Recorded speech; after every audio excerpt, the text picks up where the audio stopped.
une fillette avait disparu. Son père la cherchait désespérément pour la ramener chez eux. La mère de la fillette et son compagnon étaient les derniers à l'avoir vue. Mais maintenant, personne ne parlait. Personne ne disait où la petite fille était allée.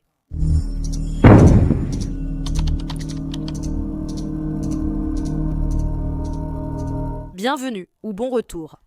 Je suis Cassie et voici Un monde maléfique. L'affaire que j'ai à vous présenter aujourd'hui est l'une de celles qui n'ont jamais reçu beaucoup d'attention médiatique et c'est surprenant parce qu'il s'agissait d'une petite fille de moins de 2 ans qui a disparu pendant plus de 2 mois avant d'être retrouvée. Oakley avait tellement de personnes qui l'aimaient et prenaient soin d'elle et pourtant elle a quand même été abandonnée comme si elle n'était qu'un déchet. Voici l'histoire d'Oakley Snow. Oakley Snow est née le 10 mars 2021 à Cromwell, Oklahoma. Elle avait de magnifiques cheveux blonds et des yeux bleus. Oakley était une petite fille joyeuse et espiègle. Sa mère s'appelait Madison Marshall et elle avait 19 ans lorsqu'elle a eu Oakley. Son père s'appelait Zachary Snow. Environ 1 an après sa naissance, elle est devenue la grande sœur de son petit frère Colton. Peu après la naissance de Colton, Zach et Madison se sont séparés. Le 19 janvier de cette année 2023, Zachary Snow a appelé et a signalé la disparition de ses 2 enfants. Il a dit que leur mère, Madison, accompagnée de son petit ami, était venue chez lui et avait emmené les 2 enfants sans permission. Il a dit à la police qu'il pensait qu'ils étaient peut-être partis à Indianapolis car le petit ami de Madison, Rowan Waters, y avait de la famille. Les recherches ont commencé pour retrouver le couple et les 2 enfants. Avant de parler de ce qui s'est passé à partir de ce moment-là, nous devons revenir quelques mois en arrière. Le 26 octobre 2022, Madison Marshall a contacté le bureau du shérif du comté d'Okfuskee et j'espère que je le prononce correctement car elle leur a dit que Rowan Waters l'avait agressée. La police arrivée, ils ont frappé à la porte du couple. Ils ont été accueillis par un Rowan peu amical qui a ouvert la porte et s'est mis à leur crier dessus, leur demandant s'il avait un mandat pour être sur sa propriété. Avant même que la police ne puisse répondre, il leur a claqué la porte au nez. À travers la porte fermée, les policiers ont essayé de lui expliquer qu'ils étaient simplement là pour un contrôle de bien-être. Rowan leur a encore crié dessus, cette fois pour leur dire de partir. Les policiers ont vu qu'ils n'arrivaient à rien avec lui et ils ont commencé à retourner vers leur véhicule. Alors qu'ils faisaient cela, Madison est arrivée dans l'allée avec les 2 enfants à l'arrière de la voiture. Les policiers sont allés parler à Madison, mais au même moment, Rowan est sorti en trombe de la maison en criant et en hurlant. Il a alors commencé à mettre de la musique très forte pour que les policiers et Madison ne puissent pas s'entendre. Lorsque les policiers ont finalement compris que Madison leur disait que tout allait bien et qu'ils étaient en sécurité, ils sont partis sans parler à Rowan car il était totalement non coopératif.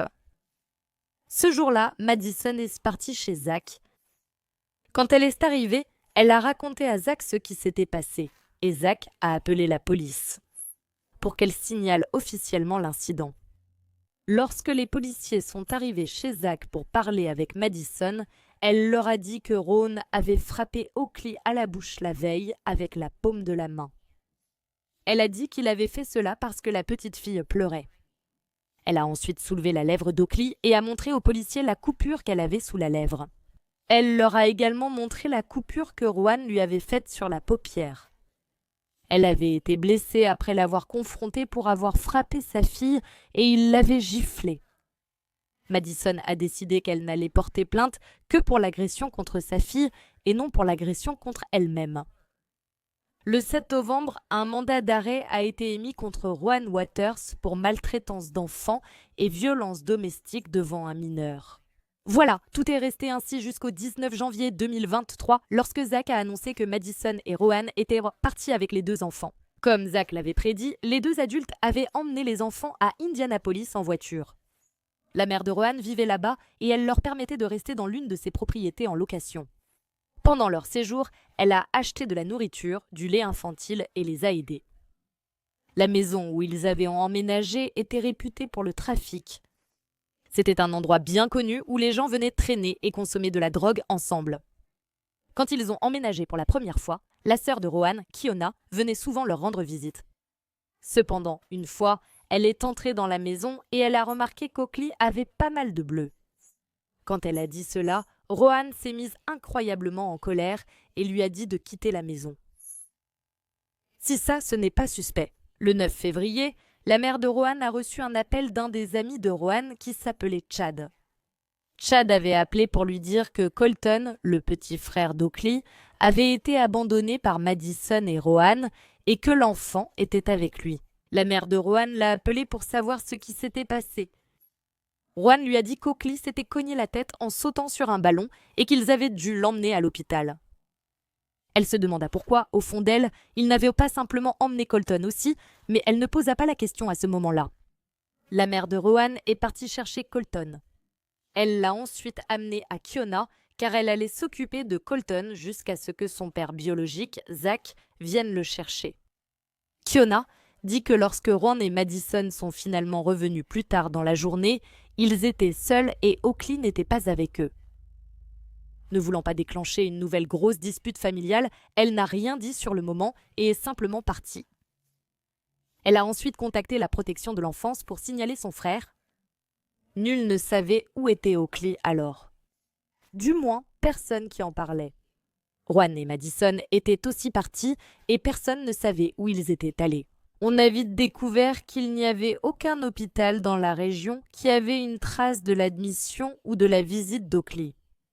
Lorsque Kiona a finalement demandé à son frère et à Madison où se trouvait Oakley, ils lui ont dit qu'ils avaient volontairement choisi de l'abandonner. Ils lui ont dit s'en être occupés et avoir pris une décision difficile. Ils ont refusé de lui donner plus d'informations. À ce stade, Kiona était convaincue qu'Oakley était en grand danger. Tout cela s'est passé en février. Presque un mois entier s'écoule, puis le 3 mars, Rohan est enfin arrêté en vertu de son mandat. La police de Greenwood Village dans le Colorado répondait à une plainte qu'elle avait reçue concernant certains clients d'un Best Western local. À leur arrivée, ils ont réalisé qu'un client était Ron Waters. Comme ils avaient un mandat d'arrêt contre lui, ils ont pu le placer en garde à vue.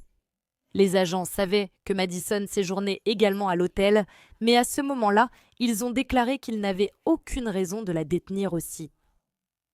Oakley a disparu. Je pense que ça suffit comme raison, tout simplement. Les policiers ont également déclaré qu'il ne semblait pas y avoir d'enfants qui séjournaient avec le couple. Lorsque Rohan a été amené pour être interrogé, il leur a dit qu'il avait voyagé de l'Oklahoma à Indianapolis avec Madison et ses 2 enfants dans son Dodge Durango bleu. Il a dit qu'ils étaient restés dans cette planque pour consommer de la drogue. Il leur a dit qu'ils avaient pris activement la décision de laisser Colton derrière eux et qu'ils avaient aussi laissé Oakley à Indianapolis avant de partir pour le Colorado. Il n'avait aucune information sur l'endroit où se trouvait l'un ou l'autre des enfants. Il ignorait que Colton avait déjà été retrouvé. Ce même soir, le 3 mars, Madison a eu le culot de se présenter chez Kiona et de lui demander si elle pouvait rester là. Kiona a dit « Oui, bien sûr, si tu me dis où est Oakley ». Madison n'a pas dit un mot et est partie aussitôt.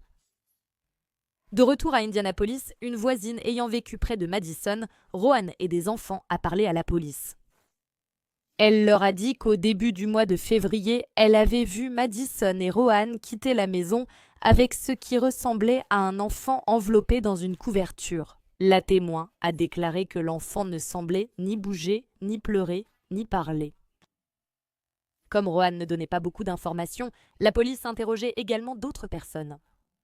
Chad était l'une de ces personnes. Il a dit aux policiers que Madison et Rohan étaient tous les 2 des consommateurs de drogue actifs qui aimaient sniffer de l'héroïne. Il a dit que cela les rendait incapables de fonctionner pendant de longues périodes. Il a également dit qu'ils étaient tous les 2 pratiquement inattentifs envers leurs enfants. Il les asseyait souvent devant la télévision et ne leur prêtait aucune attention. Il a dit qu'il ne les a jamais vus montrer de l'amour ou de l'affection à leurs enfants. Chad a continué à dire à la police que le matin du 9 février, il est arrivé chez la famille et, quand il est arrivé, Oakley était ravi de le voir. Elle s'est approchée de lui et il l'a serré dans ses bras. Il a alors remarqué que la petite fille portait du maquillage autour des yeux et de la bouche, chose qu'il n'avait jamais vue. Il semblait aussi qu'un adulte avait appliqué le maquillage. Elle n'était pas la seule à avoir pris le maquillage et s'en être mis partout. Il semblait que quelque chose était caché. Il leur a dit qu'il avait aussi remarqué un bleu qui partait de sa lèvre inférieure jusqu'à son menton. Il a dit que c'était la dernière fois qu'il avait vu Oakley, une autre voisine qui habitait près de la maison où Oakley avait été vu pour la dernière fois, a dit qu'elle avait vu une équipe de nettoyage ou une équipe de travail arriver à la maison début février. Elle a dit que l'équipe avait peint et avait aussi déplacé des objets hors de la maison, y compris un rouleau de moquette. Elle a dit qu'ils avaient travaillé tard dans la nuit. Le 7 mars, la police a obtenu un mandat pour fouiller et saisir le Dodge Durango qui appartenait à Rohan. La voiture a été retrouvée chez le frère de Rohan. Malheureusement, lorsque la police est arrivée, la femme du frère de Rohan leur a dit qu'elle venait de le nettoyer à fond parce qu'il sentait la crotte de chien. C'est ce qu'elle a dit. Je pense que c'était sûrement une odeur de décomposition, mais elle a également dit aux policiers que la mère de Rohan l'avait payé, elle et son mari, pour prendre l'avion jusqu'au Colorado, récupérer le Dodge Durango avec Madison et le ramener à Indianapolis. Elle a raconté qu'au retour, elle avait vu Madison jeter son téléphone par la fenêtre. Pendant le voyage de retour, elle lui a aussi confié qu'elle n'avait jamais voulu Oakley et lui a raconté à quel point il avait été difficile d'être mère. Madison a aussi dit qu'elle allait partir en Caroline du Nord pour être avec un gars qui s'appelait Nick. La nouvelle information était utile, mais les détectives devaient encore découvrir où, en Caroline du Nord, Madison était partie. Si c'était bien là qu'elle était allée. Zach, impatient de savoir où était sa fille, a mené sa propre enquête sur Facebook. Il voulait découvrir où se trouvait Madison. Il s'est dit que s'il pouvait savoir où elle était, alors peut-être qu'elle commencerait à parler à la police et qu'il pourrait aussi retrouver sa fille. Alors Zach a commencé à regarder les 3 profils Facebook de Madison, oui, 3, pour voir s'ils avaient des amis en commun et s'il y avait quelqu'un qui vivait en Caroline du Nord, car la police lui avait dit que c'était peut-être là qu'elle était partie. Zach a finalement identifié un ami commun qui, par hasard, vivait près de Fayetteville, en Caroline du Nord. Zach a dit aux policiers qu'elle et Madison étaient assez proches et que si Madison allait en Caroline du Nord, c'est certainement là qu'elle irait et c'est à cet ami qu'elle se confierait. À ce stade, un mandat d'arrêt avait également été émis contre Madison. Il s'agissait de 2 chefs d'abandon de personnes à charge, un pour Oakley et un pour Colton, il y a environ un mois. La police s'est rendue chez l'ami en Caroline du Nord. En parlant à cette amie, elle a affirmé n'avoir eu aucun contact avec Madison ni être informée à ce sujet. Zach, cependant, a fourni aux agents des captures d'écran de la page Facebook de cette amie. La capture d'écran montre une publication du 4 mars 2023 où Madison commente sur le mur de cette amie et dit « Envoie-moi un message dès que possible ». Le 23 mars, des membres du FBI ont localisé Madison chez l'amie où ils pensaient qu'elle serait. Elle a été arrêtée puis interrogée. Quand les détectives ont interrogé Madison, elle leur a tout révélé.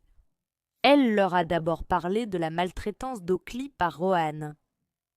Rohan avait très peu, voire aucune patience avec Oakley, et lorsqu'elle le contrariait en faisant des choses insignifiantes comme avoir un accident, pleurer, ne pas manger assez vite ou tenir sa fourchette de la mauvaise façon, Rohan perdait son sang-froid et devenait violent avec la petite fille. Oakley avait complètement arrêté de manger en présence de Rohan parce que chaque fois qu'il n'était pas satisfait de la vitesse à laquelle elle mangeait, il se mettait très en colère et devenait violent avec elle. Donc, elle avait simplement arrêté de manger quand il était là. Madison a dit qu'elle avait essayé à plusieurs reprises de lui expliquer que Oakley n'était qu'un bébé et que ce comportement était normal. Elle lui a dit qu'elle ne comprenait probablement pas la plupart du temps ce qu'il lui demandait de faire. Madison a expliqué que lorsqu'elle faisait cela, la colère que Rohan dirigeait vers Oakley se retournait contre elle et qu'il frappait Madison aussi. Madison leur a ensuite raconté ce qui s'était passé le matin du 9 février, le même jour où Colton avait été abandonné chez l'ami de Rohan, Chad. Madison leur a alors expliqué ce qui s'était passé ce matin-là. Elle a dit qu'elle et Rohan avaient été réveillés par les pleurs d'Oakley parce qu'elle avait faim, ce qui a irrité Rohan. Alors il s'est approché d'Oakley, l'a prise dans ses bras et l'a jetée par terre. Cela lui a provoqué une grosse bosse rouge au-dessus de l'œil. C'est pour cela que Madison avait mis du maquillage, le même maquillage que Chad a dit avoir vu sur Oakley ce matin-là. Plus tard dans la même journée, alors que Madison préparait le déjeuner, Oakley était entrée dans la cuisine pour lui demander quelque chose à manger. Elle a dit à Oakley de retourner attendre dans l'autre pièce pendant qu'elle cuisinait, ce serait bientôt prêt. Oakley est alors entré dans le salon où Rowan regardait la télévision et Colton était allongé par terre devant lui. Peu après, Madison raconte avoir entendu Rowan crier sur Oakley. Plus précisément, il lui ordonnait de sauter sur son ballon sauteur. Vous voyez, ces gros ballons à poignées auxquels les enfants s'agrippent. Eh bien, elle n'a même pas 2 ans et ces ballons sont souvent très grands. Elle ne pouvait sans doute pas sauter dessus, à peine y monter car elle était très petite.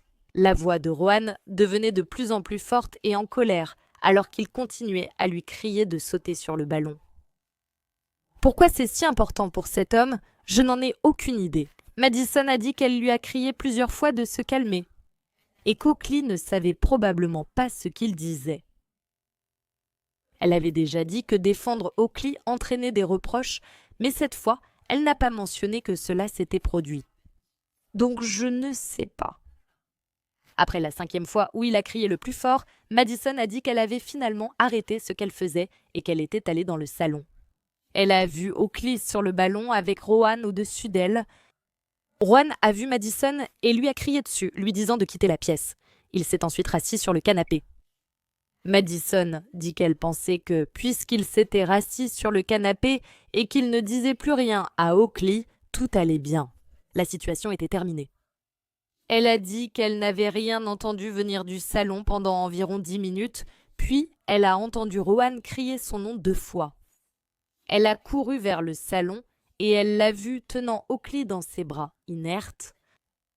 Sans même que Madison ne lui demande quoi que ce soit, Rowan n'arrêtait pas de répéter qu'il n'avait rien fait et que ce n'était pas sa faute. Au début, il a même refusé de donner Oakley à Madison. À ce moment-là, Oakley respirait encore, même si elle ne bougeait pas, et il ne voulait pas la donner à Madison.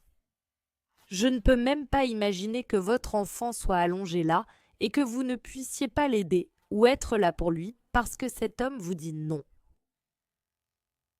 J'aurais probablement commis un meurtre moi-même. Rowan a pris Oakley, lui a enlevé ses vêtements et a décidé de la mettre dans la baignoire pour voir s'il pouvait la ranimer de cette façon. Quand cela a échoué, il a emmené Oakley dans la chambre et il l'a finalement remise à Madison. Madison a dit qu'elle essayait d'appeler le 911, mais il lui a arraché le téléphone et ne l'a pas laissé faire. À ce moment-là, il lui a aussi dit qu'elle ne pouvait pas appeler la police, sinon elle irait en prison, et cela lui a fait peur. Rowan a enveloppé Oakley dans une couverture rose et noire, puis elles sont toutes sorties ensemble jusqu'à la voiture. Rowan a mis Oakley à l'arrière du Durango. Madison est montée à l'arrière et a dit qu'elle tenait Oakley sur ses genoux et ouvrait de temps en temps la couverture pour l'examiner. Mais peu de temps après être montée dans la voiture, les lèvres d'Oakley étaient bleues et elle était froide au toucher. Elle ne respirait plus. Madison avait d'abord nié aux policiers être sortie de la maison ce jour-là avec Rowan portant le corps de sa fille. Elle a admis, comme je l'ai dit, avoir quitté la maison avec Rowan pour se débarrasser des restes de Oakley. Rowan les a conduites à Martinville, où ils ont emprunté route après route jusqu'à ce qu'ils s'arrêtent finalement dans l'allée en gravier d'une vieille maison délabrée. Madison est restée dans la voiture et Ron a sorti Oakley, puis l'a emmené à l'intérieur de la maison par une fenêtre cassée. Quand il est revenu, il ne tenait plus le corps d'Oakley et il a dit à Madison qu'il l'avait mise dans une commode. Il a aussi, à ce moment-là, dit à Madison « Je ne dois pas te tuer toi et aussi, n'est-ce pas ?» Ça me fait me demander s'il a déjà tué d'autres personnes auparavant, parce qu'il a l'air plutôt à l'aise avec cette idée tout à coup. Effrayant. Pendant que Madison parlait avec les enquêteurs, elle leur a également fait savoir que la mère de Rowan savait ce qui était arrivé à Oakley, même si elle l'avait nié catégoriquement tout au long de l'enquête jusqu'à présent. C'est elle qui avait même acheté le billet de bus Greyhound de Madison pour l'envoyer en Caroline du Nord. La police a installé Madison dans l'une de leurs voitures et lui a demandé de les conduire à l'endroit où se trouvaient les restes d'Oakley. Au début, elle a oublié où se trouvait la maison parce qu'elle était bouleversée au moment des faits, mais finalement, après avoir parcouru un tas de routes, elle a réussi à identifier la vieille maison abandonnée dans laquelle le corps d'Oakley avait été laissé. Lorsque la police est entrée dans la maison, ils ont dit qu'elle était tellement sale et remplie de déchets qu'il était difficile d'y marcher. Ils ont ensuite vu une commode appuyée contre un mur de la cuisine et lorsqu'ils se sont approchés de la commode et ont ouvert le tiroir du bas, ils ont trouvé la pauvre petite Oakley. En mai 2023, Madison Marshall a été inculpée de 6 chefs de négligence, dont négligence ayant causé la mort d'une personne à charge. Elle a également été inculpée pour avoir aidé un criminel. Ron Waters a également été inculpé de 6 chefs d'accusation de négligence. Il a également été inculpé de coups et blessures ayant entraîné des blessures sur une victime de moins de 14 ans et il a été inculpé de meurtre. Le reste de la famille d'Oakley dit « Nous avons le cœur brisé par ce qui est arrivé à Oakley. Nous sommes sous le choc et nous n'avons pas de mots. » Rien n'explique l'immensité de la douleur que la famille et les proches ressentent en ce moment. Nous porterons toujours Oakley dans notre cœur pour le reste de notre vie. Elle ne méritait pas ça. Nous voulons obtenir justice pour elle. S'il vous plaît, continuez de prier pour sa famille et ses proches. C'est un cauchemar dont, malheureusement, nous ne pourrons pas nous réveiller. Merci d'avoir écouté l'histoire d'Oakley aujourd'hui. La pauvre, douce et adorable Oakley allait avoir 2 ans lorsque cet homme horrible a si cruellement mis fin à sa vie. Les procès de Madison et Rowan n'ont pas encore eu lieu car cette affaire est très récente. Heureusement, le petit Colton s'en est sorti indemne de cette situation et vit à nouveau avec Zach. J'espère vraiment qu'Oakley obtiendra la justice qu'elle mérite, tout comme le reste de sa famille. Si vous aimez les histoires de True Crime et que vous voulez les entendre racontées par moi, n'oubliez pas de vous abonner ci-dessous et de liker cette vidéo si vous en avez envie. Merci d'avoir regardé Un Monde Maléfique. À bientôt, prenez soin de vous.